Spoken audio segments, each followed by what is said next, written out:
The most common reason Colorwork socks fail to clear the heel is that the floats are trapped. Floats are the strands of yarn that are carried behind the backside of the fabric as you knit and alternate your yarn. Most knitters keep their finished stitches bunched up on the right needle, but your floats are only as long as the space they cover.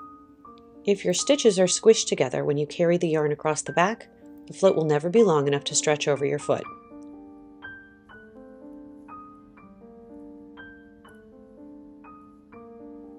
Watch my right needle.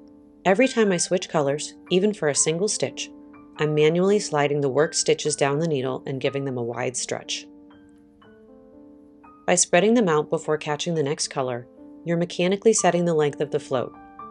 It's a simple habit: knit, switch colors, stretch. If your fabric looks flat and relaxed on the needle rather than puckered or tight, you've given yourself the give your fabric needs to stretch over your heel. Relaxed stitches on the needle mean a wearable sock off the needle.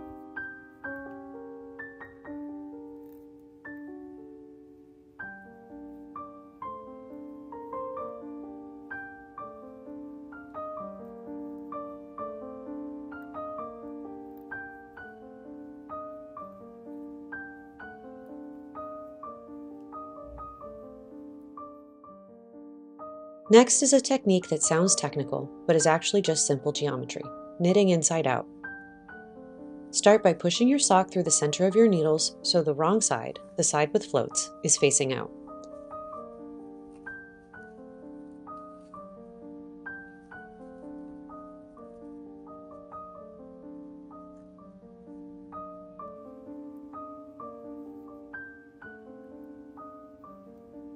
Think of your needles like a clock face. Normally, you work at 6 o'clock, the side closest to your body.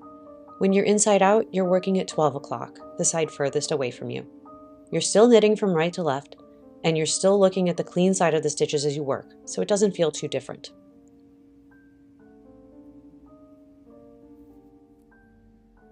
The reason this technique works is that the outside of a circle is always slightly larger than the inside. So knitting inside out takes advantage of this. Because the floats are now traveling around the outer arc, they're naturally longer. You don't have to overthink your tension here. The math of the circle does the work for you. Working at 12 o'clock keeps your yarn on the outside of the tube, ensuring a longer float.